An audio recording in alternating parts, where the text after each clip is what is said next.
Hey, 1984 knocking at your door again. Welcome back to Matt and Cheryl's Gen Excellent playlist. I'm Matt. I'm Sheryl.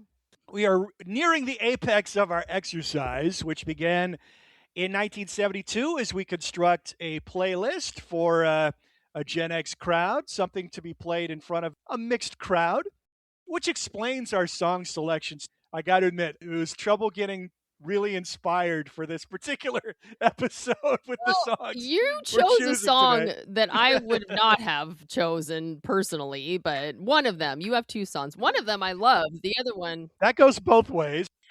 okay. We're going to try and get 3 songs in there today.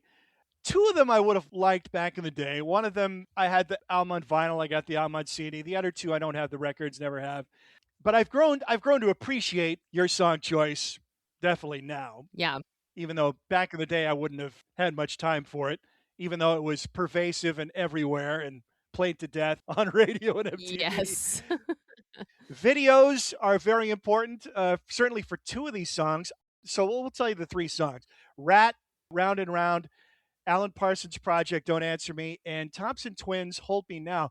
The Hold Me Now video must have played a lot. I have no memory of that video. Do you? Really? Oh, yeah, for No, sure. I In don't fact, know. that's one of the things I was thinking I liked about the song because I like the video. Like it's just like a fake kind of live performance, and there's nothing that deterred me from wanting to hear the song about the video, which was good because sometimes there was a song you liked, but the video was so awful. And this one had both where I loved the song and I didn't mind watching the video.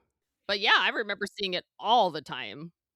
Well, the videos for the 2 other songs are a big part of the story for each, I think, suffice to say. The Don't Answer Me video was, pretty cutting edge animation at the time. Went back and watched it last night, and it didn't seem familiar at all. And I'm kind of thinking, what was the fuss about? Honestly, Yeah. it didn't seem like that was the video that I remember in my mind as a high school freshman. But That's one I don't remember ever seeing the video until much later. the video was a big deal at the time. It was fairly renowned for its animation. I didn't even realize that that song made an impact at all. I don't remember hearing it. I don't have any recollection. I definitely remember Eye in the Sky, which was Yeah, really huge in 1982, I think. yeah, that was their biggest hit, and that nearly made our playlist. I love that song. I love that whole album. But Don't Answer Me, I have no recollection of hearing that at the time. All right, we're going to save Don't Answer Me for later. We're going to start off with rap. Before we jump into that, I just want to talk about went to the Brandy Carlisle show here in Portland Oh, last week. She's fantastic. Really, really great artist. yes. Seattle area native. I think she grew up rurally in King County and still very tied to the community. Playing the Moda Center in Portland, the big arena where the Blazers play, was a big deal for her. This is her first arena tour, which was kind of surprising to hear. I thought she'd reached that level earlier. She's really great on stage. She's just very relaxed and open, very chatty with the audience, and talking about how when she first started, quote unquote, touring, to tour for her was to come down I-5 to Portland from the Yeah. Seattle area and play clubs down here. Another cool thing about Brandy Carlisle, she's been playing with these same 2 dudes, these twin brothers, the Hansaras, from the very beginning. Yep. And she started out pretty young. She's been at this 20 plus years, and they've been her right hand men the whole ride, which always says a lot when you talk about artists working with the same people Yeah. over a long period of time. That's usually a reflection on the quality of the person involved. But she's really just a top tier writer and singer. Oh, just such an incredible vocalist. I mean, Yeah. really just brings me to tears at times. She's one of the best for sure. And I took my parents. My mom Oh, wanted to go. They had a wonderful time. Nosebleed seats up in the 300 level, but packed house. She oh, I filled that bet. place. Packed Yeah. house. And she is one of those artists I think that kind of transcends generations. And she seems like she's going to be one of those sort of timeless artists that will always find a place in the current times. She's just so talented. And when you say that, she's so comfortable on stage, she kind of seems like one of those people to me that seems more comfortable performing than just in life. Like that's her comfort zone. That's really her. Yeah. Well, she's been at it from a young age, so she's a well-seasoned performer by now. And I love her look. I mean, even before I really started listening to her music, just the way she presents herself, she's about the coolest looking chick in rock right now, I Yeah. think. Well, and Just- doesn't she kind of do that, like the nudie suits and this whole like Graham Yeah, Parsons look, the country? yeah. Yeah. Well, the cool haircut. She's got her image just nailed, I think. Mm-hmm. But the reason she'll persevere is the depth of her writing and Oh the yeah. quality of her vocals. I mean, just a top tier artist. So that was fun. Now we go from that to Rat. So I mentioned we're near the apex of our project. We started in 72. We're going to peak in 85, 86. That's the most songs we'll have on our playlist because that's the time when Sheryl and I were both in high school. At the same time was 80, 85, and 86. And then from there, it's the decline, literally and figuratively, at least for a few years. Yeah. As 84, I really think is a peak for pop music. So just tons of incredible pop music came out in this year, although we're getting Ratt in there. So we're going to have enough rock represented this year. We've already got Van Halen on the playlist with Panama. Mm-hmm. We've touched on glam rock already with a special episode, and this is another example of glam rock before it became all pervasive and just like a virus in the music industry. There were still some interesting songs coming out of that genre, although in general, not something I care to spend a lot of time listening to.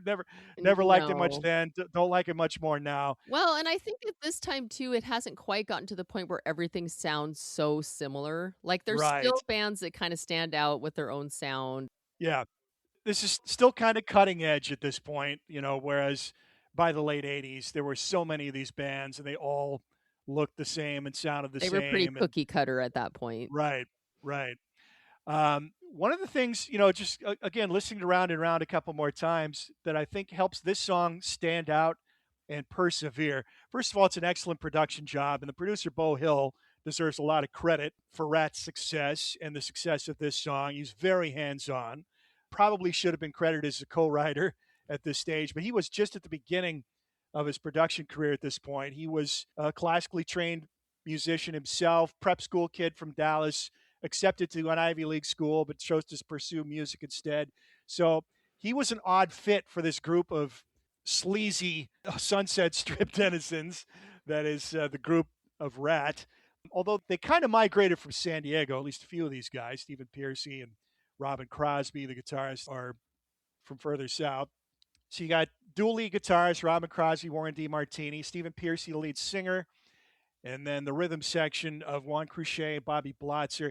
These guys could play. I mean, they had chops, no doubt about it. They had chops. They could deliver. It's just the writing, the quality of the music is just in general not that interesting for the most part. Well, I think that's one of the things about this genre too, is that they could play. Most of these guys, they could shred on guitar. They were good musicians. DeMartini in particular, he was a hell of a guitar, really good guitarist. And I think a lot of them were, and the ones that had the hit songs of that genre, they were good musicians. It was just the songs. Right, exactly. And the further you delve into glam rock, Van Halen was really the totemic band that inspired a lot of this scene, although I don't think it would be accurate to label Van Halen as glam rock. They transcend that title by miles and miles, and they transcend these bands by miles and miles for many reasons. I mean, the level of musicianship for one.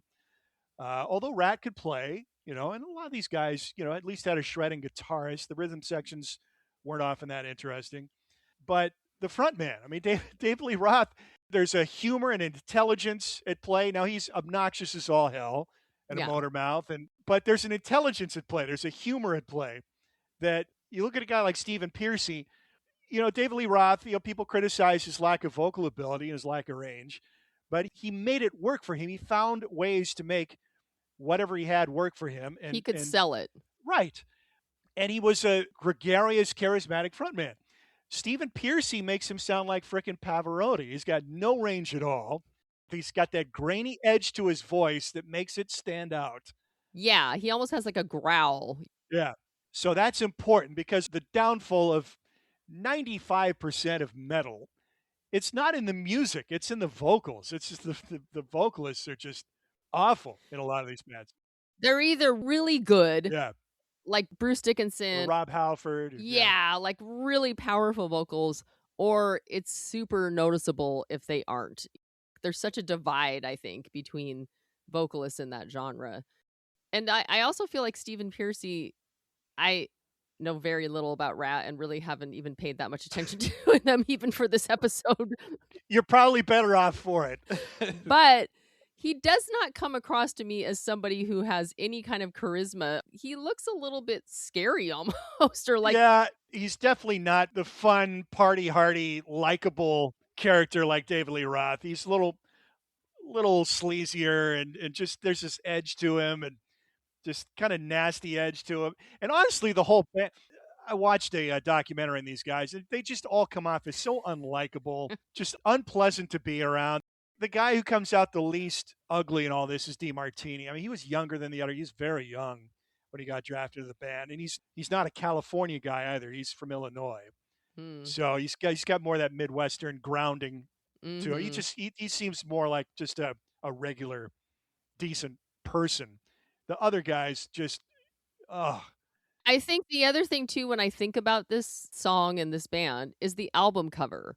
And that's definitely a dark side of this genre is you've got the women that just look like they're subservient animals, and there's that whole part of it that is definitely always kind of been a turnoff to me. and that's another reason Van Halen prevails Yeah. because were they out there partying and shagging groupies, with the best of them. But Right. when you look at their music and their visual presentation, their videos, Hot for Teacher, you could argue is misogynistic. I don't really see it. It's just silly fun.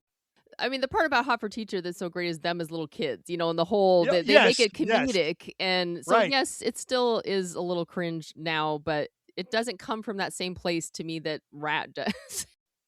So they've been kicking around a while. I mean, before they got signed, they'd gone through a number of incarnations, tons of different players. But Jakey Lee was the guitarist right before they started recording. I don't know who that is.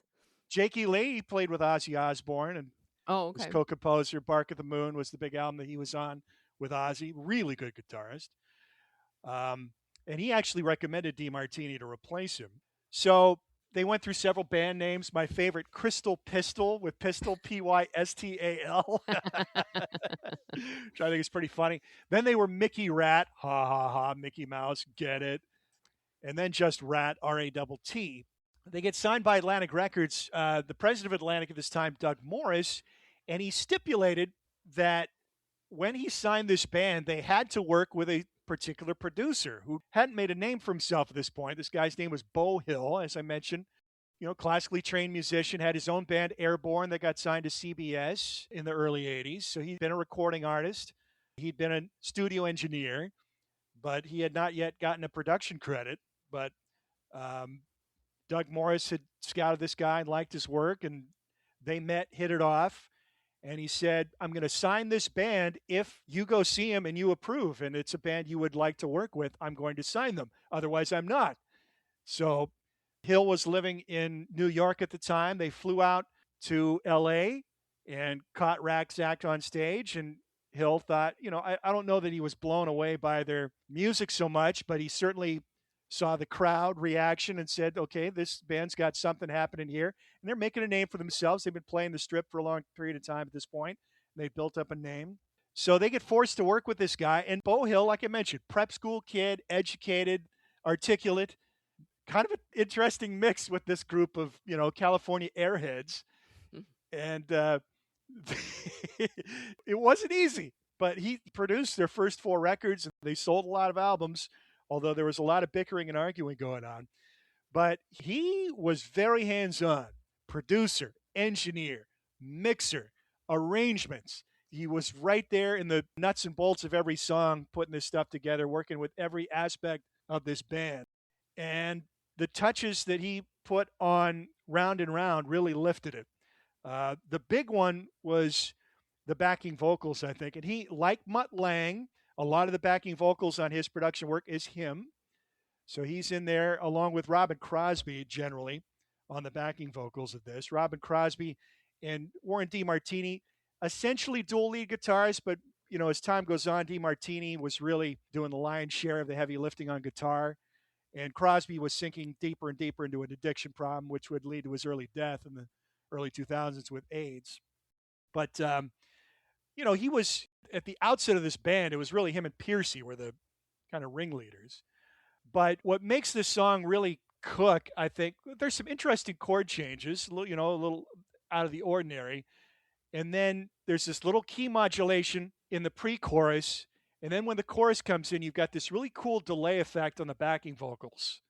Kind of adds a psychedelic touch. And that's what really lifts this song from the ordinary to a keeper, I think. Yeah, that part right before the chorus where it does that little tick tick tick tick tick tick tick sort of thing that Right. yes, that is really cool and is more interesting.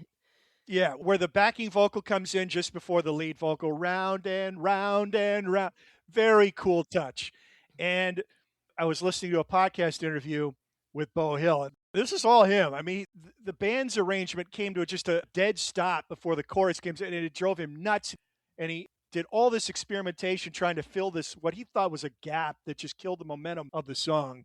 And this was the one thing that he was able to sell to the rest of the group where they would accept it. And it's critical, I think, to the song's success. So little production touches are what lifts this up. And then you had the video, and there was a lot of hoo-ha about this video because we're still in the early stages of metal going mainstream here. So among the more conservative folks in the United States, this was still like the minions of the devil arising from hell and capturing their children. It was just a scourge of the land and society.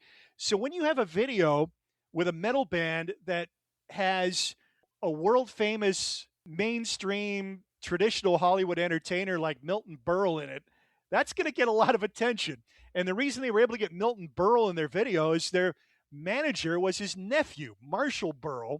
And he was able to get Uncle Milty in there. And it was a clever, funny video where they're, it's like a dinner party and the band's playing and disrupting the dinner party. They're the rats in the attic in the Right, video. exactly. Yeah.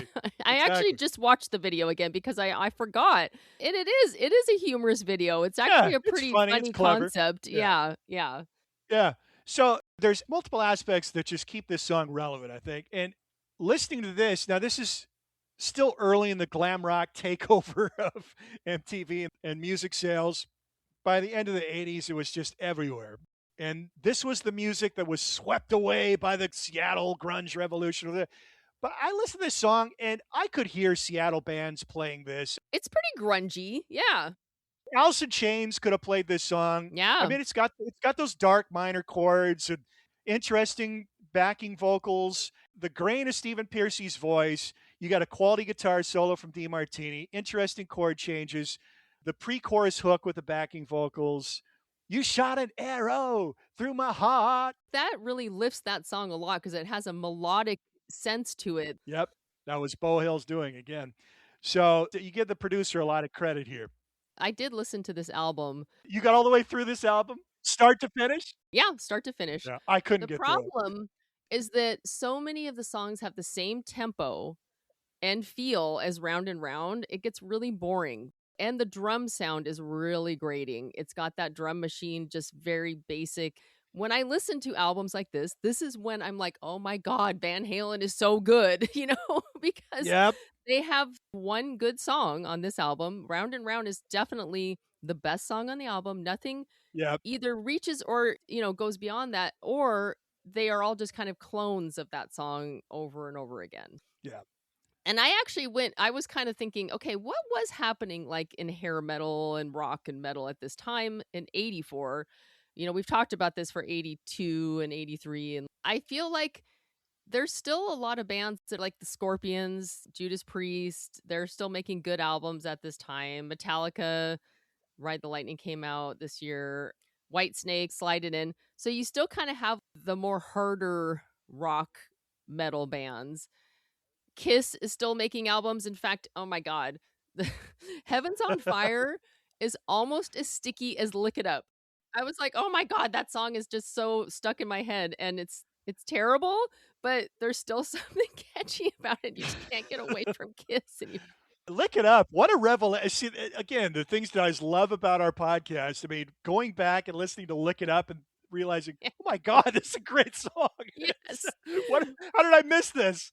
I actually don't think Heaven's on Fire is that far behind Lick It Up. I'm like, this is a pretty good song. But once again, like the Ratt album, It's the only song that's good on the album. And I don't really know what Ratt did after this. I didn't explore anything beyond that. Did they ever have any other hits? Or Yeah, they they had kind of so Out of the Cellar was this album, their first full album. They had an EP before that. And I went back to the EP to see what all the fuss was about because they cut this EP in '82 that sold rather well. And again, they were big on the LA scene at this point. It starts off promising. I mean, it's a full-on metal assault on track one, and then it drops off pretty quickly after that. Again, just not a lot interesting yeah. here. They hit gold with this one single. Their follow-up hit was decent, Lay It Down, off the Invasion of Your Privacy album, their next record, which also sold in high quantities, not as Oh yeah, much. I think I remember that That song. that was a decent single. Yeah. Not as memorable as Round and Round. They're kind of a one-hit wonder, I guess, like most one-hit Yeah, wonders are actually kind of two hits. yeah. But again, the producer gets a lot of credit here for crafting a really good single that has stood the test of time. And I think your song choice, definitely an epic production. Yes, that lifts Yeah, and elevates this song. yeah. It's a nothing song, really. And it's bones, not a lot to it. But it's Yeah, so catchy. I mean, it is. really, It is. it gets so stuck in my head. I can't not sing it. I mean, if it is on, I am belting the chorus. The Thompson Twins, they'd been around for a while. They formed in 1977. They're named after the bumbling detectives Thompson and Thompson from the Tintin graphic novels. And if you're European, you might have an idea of what that means. If not, you probably have no clue what that means. Well, we know what it means in our house because Mike has always been a big Tintin fan. He read all the Tintin books to the kids when they were young. Townsend, when he was 4 years old, had a Tintin themed birthday party. And then the movie, there was a Tintin movie that came out like a few years after that. So it kind of got a little more exposure in the US, but it's still very much European. So that's where they got the name. Tom Bailey, who's the lead singer, he was in the original incarnation. He was a vocalist and played bass at that time. And Alana Curry, who's the female singer, plays marimbas, all kinds of like percussions and stuff in the background. And she's very noticeable. If you ever have seen the video, she's one with the big hair. She's the only woman, but she also has quite a look to her. She was not in the band originally. She just was sort of hanging around them and wasn't on their first album. New Zealander. Yeah, she was from New Zealand, but the rest of the band is British. And Matthew Seligman, the bass player for the Soft Boys, joined the band. He was on their first album. At this point, they have 7 members in the band. They're kind of remind me a little bit of Split Ends. Remember how they had like this huge, massive amount of people in the band? Well, that's sort of what they had going too. They started to become really known for their live shows. Their first couple albums, they kind of had like a world music bent to them, very percussive, and they would invite audience members onto the stage to like just bang onto whatever they could find. And so it was very much like an interactive experience. And if you go back and look at live performances, like they were on the Old Grey Whistle Test in 1982, and there's a concert film in 83 that came out for their album Set, and they are a really good live band. You know, at that time, they're not as synthesizer heavy. They're kind of like funky, post-punk, even like with the Talking Heads feel to them. They always incorporated sort of a world music sound, especially their first 2 albums, and going into the Gap, some songs have a feel like that to them. Lies was the first time I remember hearing Thompson Twins. Yes. Lies, lies, lies, yeah. That was on their 3rd album, Quick Step and Sidekick, which actually hit number 2 in the UK. Their first album didn't have any singles that stood out. Their second album, Set, In the Name of Love, was a number 1 US dance hit. I remember hearing that song. That album was produced by Steve Lillywhite. So they were starting to get a little more polished. Although Set still kind of has this like murky darkness mixed with like funky post-punk kind of sound to it. At that point, they now pare down to a trio. Tom Bailey on vocals and guitar, Alana Curry on percussion, and Joe Leeway on bass. And then they put out their 3rd album, Quick Step and Sidekick, which did well in the UK. Lies, Love on Your Side, and We Are Detectives were all top 10 singles in the UK. I really like that album a lot. I liked that album when we did 1983. I listened to it and I really enjoyed it. And actually, they have a song from that album that was in 16 Candles that sounds nothing like them. I never knew it was them. When I found out it was them, I was shocked. It's a very prominent scene in the film. It's at the end where she's sitting at the table across from the love interest with the cake in between them. His vocals just don't sound like him at all. So anyway, that was also on that album. So at this point, 1983, they actually opened for the Police, which gave them a lot of exposure. And they still kind of were slotting more into sort of the funky sounds that a lot of British synth bands had in the early 80s. When you listen to their albums, they kind of have a similar sound as Duran Duran, but because they do bring in kind of more of that world music sound, I feel like they're more working. They're obviously not at this level, but working to the level of like Talking Heads and that kind of a sound rather than just really relying on the synth pop and synthesizers. And they really weren't even totally a synth band in the early days. They started bringing that in with Lies and those songs that are definitely more synth heavy. Lies definitely has a Talking Heads feel to it, for sure, the groove of that, yeah. Yeah, they've got that funky groove to them that the Tom Tom Club also has. They kind of lose that when they get into the Gap in 1984 because now they are coming from a more polished sound. This is way more Roxy Music influence than Talking Heads on this Yes, album. yes, which is also kind of the Duran Duran side to it. You know, like they're bringing in Mhm. that Roxy music where Duran Duran was also drawing from. And the album itself is actually pretty eclectic. It has straight ahead pop like Hold Me Now. Take Me Up has that kind of world music bent to it that's, really catchy It's and uplifting. very uplifting, Yeah. yes. And it is definitely much more produced, which I think for me personally makes it an album I like less than Set because it gets a little bit too slick. They're kind of similar to me in the way that Spandau Ballet started out with that funkiness too in their early stuff, and then they became very slick. And this song to me sort of is like True. Yeah. There's certain songs where a singer has like the performance that really kind of defines them. And that's sort of what True is to me for Spandau Ballet. And that's what this song is. And it's really more in the chorus. The verses in this song, he's kind of almost like talking. He's not even really singing like in a full voice. He's more just sort of talking. But the chorus makes the song. It just feels like a big experience when you build up to that chorus. And Tom Bailey and Alana Curry were a couple all along as they were band members. They were a couple, and this song is written about an experience that they had, and so it's coming from the heart. It has feeling behind it. It's got some interesting sounds to it with the marimba and there's a lot of synthesizers used. It is definitely a very slick production. One of the cool aspects of the production for me is it is heavily synthesized. I mean, there's all kinds of different synthesized production sounds and synth tones, but then they sneak in these analog bits like the marimbas you mentioned. There's analog marimbas in there. There's, And the piano. yeah, it's such a lush production. There's so much going on. Yes. And this is a song that for me, back in the day, was just lightweight fluff that I didn't have time for. But when you listen to it on a good system, then it really comes alive because you can hear all the details. And there's a lot of really interesting little flourishes and details in the production of this. So you really got to listen to it on headphones or on a nice system to really get an appreciation for what's going on here. In studio, didn't Tom Bailey do most of the instrumental work? Yes, he did. I think on stage they would get On fleshed stage, out they with a had a band, full but band yeah. behind them, and But I I think think in the studio, I think Tom Bailey was pretty much playing all the instruments.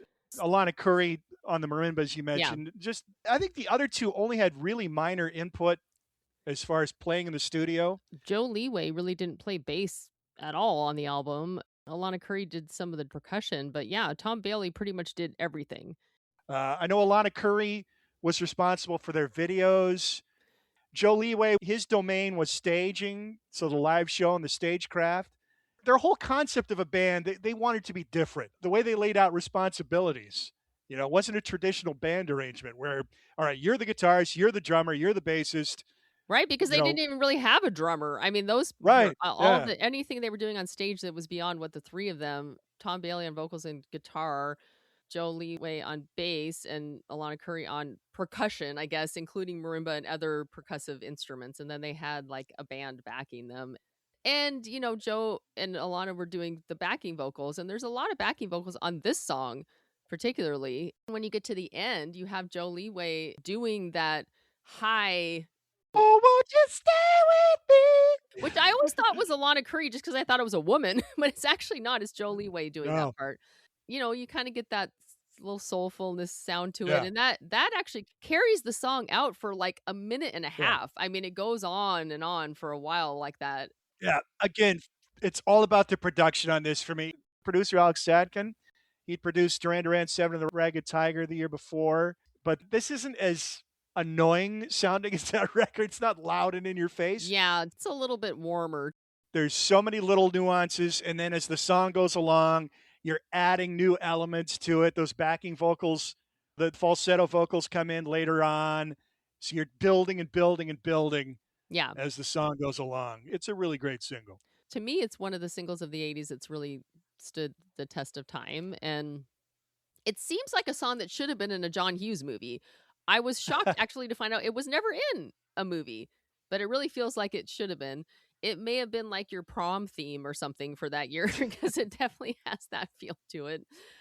I actually prefer You Take Me Up, the second track on the album, one of the number of hit singles off this record. Again, it's a very uplifting, positive song. Yeah. And another strong vocal performance by Tom Bailey. I don't think he's a great singer, but I think they got great vocal takes from him on this record. Well, it was a #1 album in the US, and Doctor Doctor and Sisters of Mercy were both top 10 hits in the UK. Doctor, doctor, can't you see I'm burning, burning? Is it about venereal disease? I What's that don't song about? know. That was one of those songs that I actually think the verses are really cool on that song, but the chorus is so annoying. I've always thought Yeah, that song was really irritating.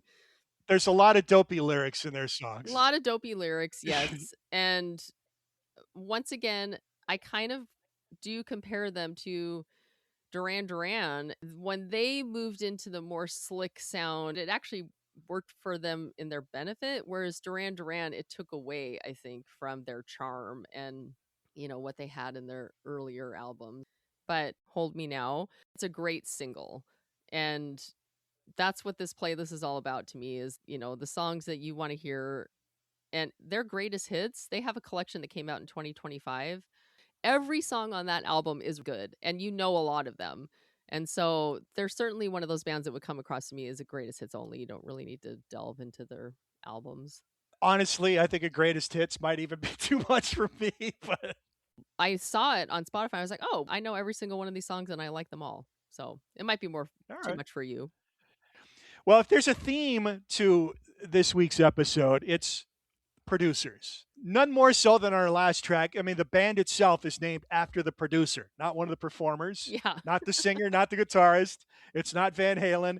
It's the Alan Parsons Project. And if you're wondering who Alan Parsons was, he was not the singer, he wasn't the guitarist. He was the guy twiddling the knobs in the studio, although he did make some musical contributions on the records as well.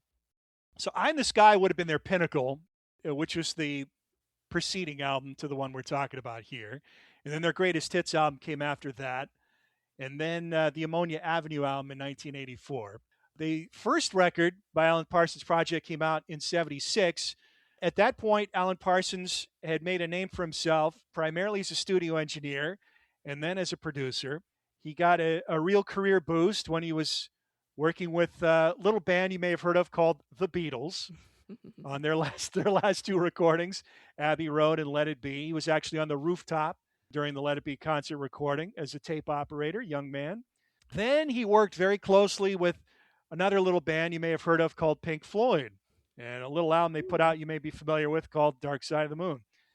So he was the lead engineer and pretty much the only engineer on that record. And of course, when you could put your name on two albums that could arguably be listed in the top 10 greatest rock albums ever released, you're well on your way. Yeah. So he transitioned from engineering to production work. He worked with a couple of bands in the mid-70s that would later on help him with his own project. One we've already talked to, actually both we've already put on the playlist. Pilot, going back to one of our first episodes with Magic, one of Sheryl's selections. Mm-hmm. Now better known as the Ozempic jingle, Ozempic. Yes. And then Ambrosia, he produced, he engineered their first record, produced their second. We had Ambrosia's Biggest Part of Me off their third album on the playlist for 1980. He was not involved with that record. But he came into contact with this singer songwriter named Eric Wolfson. Who really does not get enough credit. Well, his name isn't on anything. That's the Yeah, problem. I know. But yes, he doesn't. Probably. You're right. So their idea behind the Alan Parsons Project was movies used to be all about the movie stars. Now it's about the director. When I go to see One Battle After Another, I'm not going because Leonardo DiCaprio is starring it. I'm going because it's a Paul Thomas Anderson movie. Yeah. Or Licorice Pizza didn't have any stars in it. Once you get into the 70s, now the directors are auteurs and they're the selling point.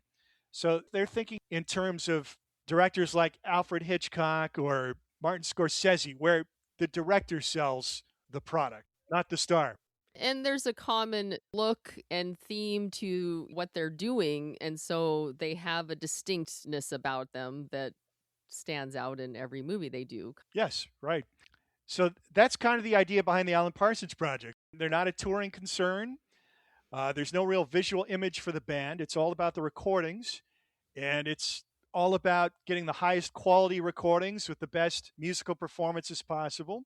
And Eric Wolfson had been working on this idea of a concept album based around the writings of Edgar Allan Poe. Alan Parsons got sold on the project.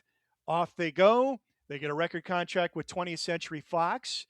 And the first album comes out in 1976, Tales of Mystery and Imagination, Edgar Allan Poe.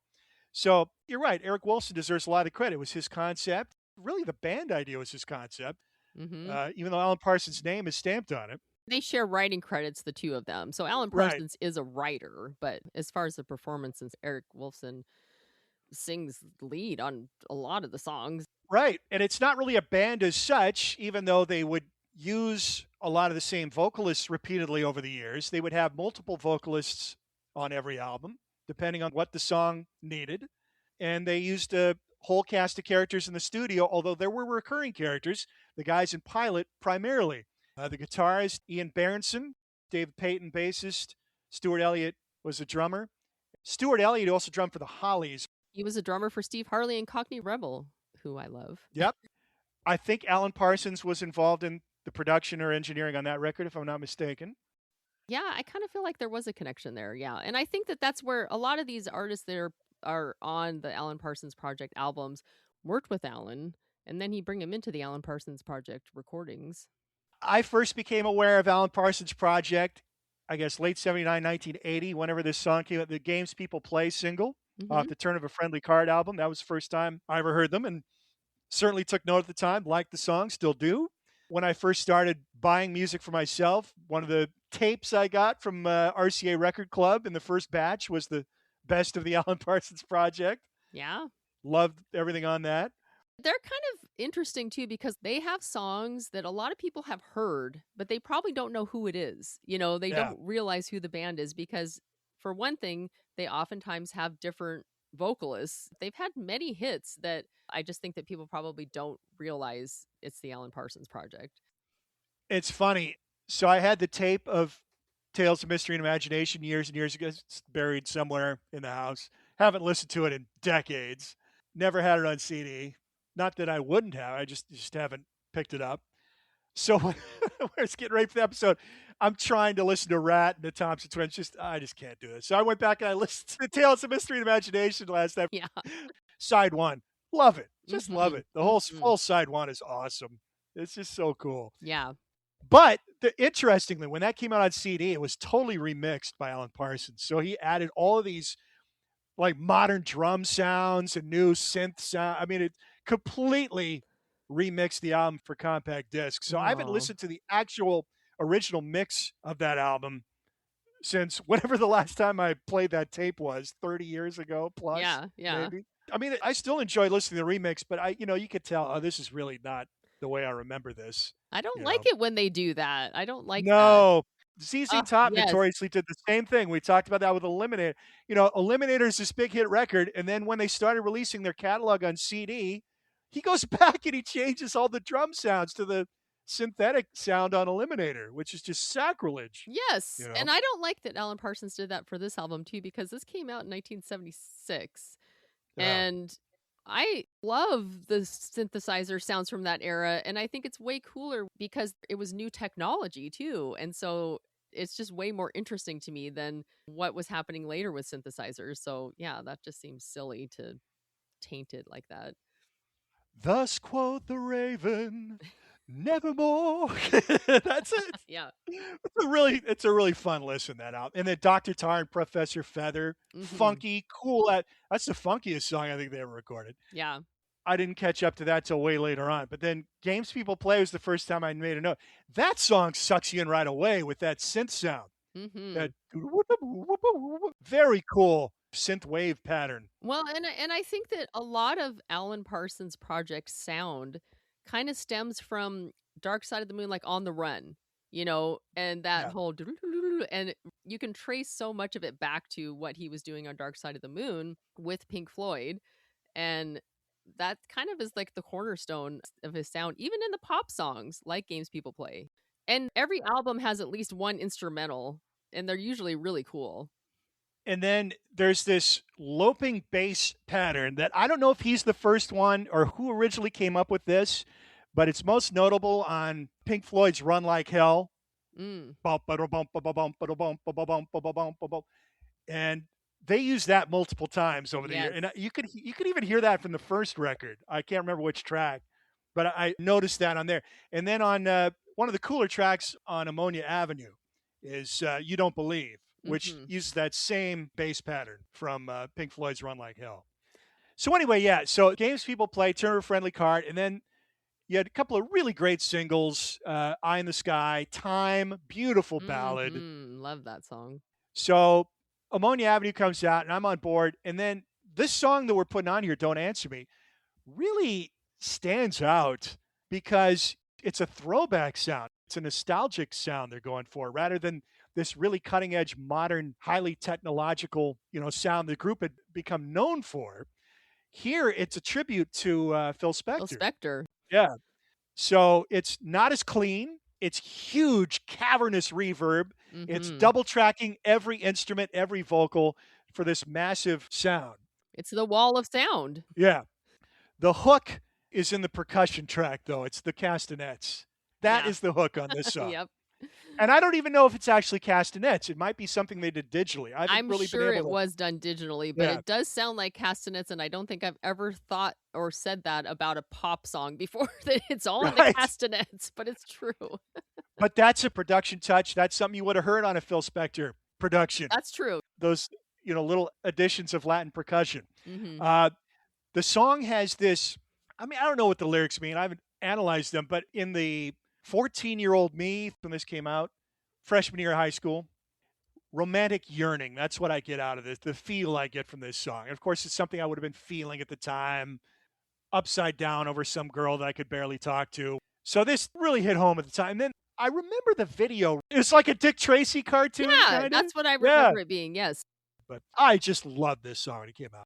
It's kind of a sad song. It's minor keys, but it was just so beautiful. It's just a beautiful sound, huge sounding production, great chorus. And the sax solo.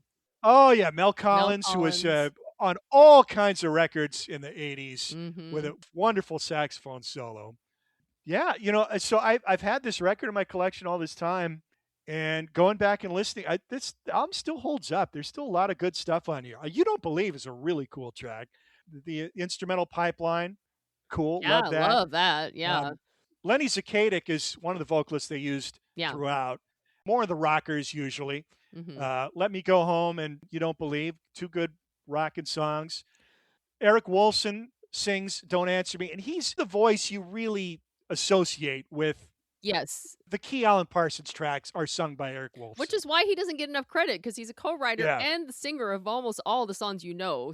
And then you got to love the fact that Colin Blunstone was a vocalist they leaned on a lot too. I love Colin Blunstone from the Zombies. One of the greatest vocalists, really, Yes. of all yeah. time. I mean, he is probably very underrated too and should be more known. He sings on several of their albums. Yep. I just dug into his first solo album one year for the Love first that time. album. Beautiful voice. Yeah, amazing voice. And along with all the other people they have, Chris Rainbow is one that sings a lot. Since the Last Goodbye, beautiful that one sticks in your head. Yeah. That's a lovely chorus. Prime Time was a single that actually became pretty well known and is very similar to Eye in the Sky. That was the other song that people might know from that album. Except Pipeline was also on their instrumental greatest hits album too.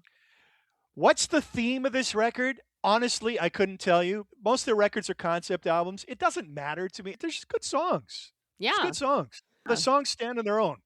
Doesn't have to tie into any concept. Well, it's got something to do with industrialization and how it's breaking down human bonds, I think, when you get to the heart of it. But I haven't dug into the lyrics so much. I mean, it's just beautiful songs. Well sung, beautifully played, wonderfully recorded. Well, and they always have great musicians. They always, I mean, Yeah. since they are a studio band, they just bring in great people. And it's actually surprising to me how many really good songs they have. Either singles that were hits, like songs you recognize, and just album tracks. Yeah, they have a sneaky number of hits. Yeah, they do. And, you know, bringing in really top-notch vocalists. Eric Wolfson singing most of their songs, who also is a good vocalist. Yeah, love his voice. Love his voice. But like Colin Blunstone, I mean, there's another album that came out in 1984 too called Keats. That's the name of the band as well. And it is basically the Alan Parsons Project without Alan Parsons and Eric Wolfson. So it's all the backing members and Colin Blunstone on lead vocals. And Pete Bardens from Camel on keyboards. No one knows about this album. I mean, I just stumbled upon it because I was researching Colin Blunstone because I just am like so enamored by him and interested in him. And this album came up. I'm like, what is this? And it's on Spotify. It's even more slick and produced sounding than Alan Parsons, which is kind of hard to believe that there could be something more so. But it's more like light AOR, you know, it's kind of like Asia light. But if you like this album or you like Alan Parsons, I would definitely go check that out because it's kind of an interesting little offshoot that could slot right into their catalog. And it's really better than anything Alan Parsons did after Ammonia Avenue.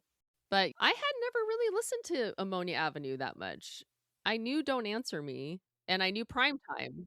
And you've gone deeper with Alan Parsons than I. You know, I had the greatest hits tape. I had the first album on tape, and then Ammonia Avenue. And then once I got Ammonia Avenue, Vulture Culture came out without my awareness, I think, because the next thing I got was Stereotomy on tape. And this will forever stick in my mind because this was like a real turning point in my music listening habits, I think, is buying this tape at our local music store. No longer there. It was called Sight and Sound. It was right on the border of Centralia Shales, right across the street from the radio station where my dad worked. And cool chick from my class worked there. Her name was Julie Randall, and her music tastes were well advanced past mine. She was way too cool for Chehalis. And I remember going in there to buy something, and almost before I laid my money down, I was probably blushing with embarrassment. I'm like, what am I doing here? It was Alan Parsons Project. She's like trying to turn me on to like Brian Eno and the Seeds and all this cool stuff. And I'm like, oh, I'm going to get this Alan Parsons tape. And I think the first time I listened to it at home, I was like, this isn't doing it for me anymore. Alan Parsons Project was really never cool. And that album in particular, it was never cool or good. Or anything they did after Ammonia Avenue. I mean, at that point, it would almost be more likely your mom would be buying an Alan Parsons tape than you. Because, you know, Eye in the Sky was definitely an adult contemporary hit. You know, I mean, that was soft rock, really. And so, you know, Alan Parsons, certainly at this time, I would not ever consider them cool by any means. No. Ammonia Avenue was really the end of the road for them putting out cool music, I think. Which is why I never really listened to this album before. I knew the two singles, but actually, this is a good album. I like it. There's several songs on this album that I really like. One Good Reason. It has that fun kind of drum machine groove. And Dancing on a High Wire is Colin Blunstone. Anything with him on it, I love. So yeah, I mean, overall, I think it's a good album. Your favorite Alan Parsons, would that be iRobot? I know you almost... Yeah. You were thinking of that for your album of the year at one point, I think. Yeah. iRobot #1. That's their second album. Yes. What's the main song on that? There wasn't really a hit on that record, but what's the songs that would have been on the Greatest Hits album? I Wouldn't Want to Be Like You. Wouldn't Want to Be Like You. That's a song that people know. That's a Lenny Cicada vocal, Breakdown. Right? I break down in the middle and lose. Like, that's one of those songs that everybody probably thinks is like Fleetwood Mac or something, but it's actually Alan Parsons Project. Those were radio songs. That album is one of those that works really well as a song cycle because it's a concept album. It's a good album all the way through. All of their albums tend to have at least one or two good pop singles, and then the rest of the album follows a theme, which that doesn't always work. Sometimes it gets pretentious, but it tends to work for them. I actually really, really like Eye in the Sky, the whole album. At the time, I thought of it as just kind of a song my mom liked, and and they're getting older at this point, the band is, so they definitely are appealing to older people too. But I think that's one of those albums that going back and revisiting, not only does it sound amazing like everything they do, but it's a very good album. All the songs are really top notch. They don't have a bad album until after Yeah. Ammonia Avenue. Everything from Ammonia Avenue before are all good. Yeah, I tend to collect all their albums up to Ammonia Avenue on CD. I just looking for the old Japanese press. I've got iRobot. Haven't turned up Pyramid or Turn of a Friendly Card or Eye in the Sky yet, but I do intend to get all those together at some point. Tales of Mystery and Imagination, I still really like that Yeah. record. Like it a lot. It's probably their rockingest album. Mm-hmm. And they don't really tend to rock. I Yeah. mean, they are definitely more on the almost adult contemporary side, but because they have the technology that Alan Parsons brings in and the synthesizers and that it kind of elevates them, I think, in a way that is more interesting. Rick Beato did a extended interview with Alan Parsons. First of all, Alan Parsons is a large human being. He is a beast. He is. I saw him live, the Alan Parsons Project live, like in 2019, I think it was.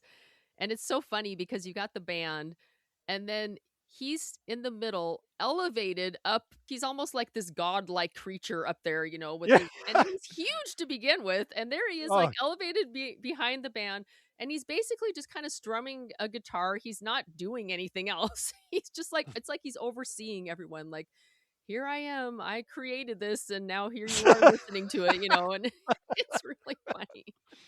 He's big guy, huge head, huge, still full head of dark hair, which he's probably coloring it. But yeah.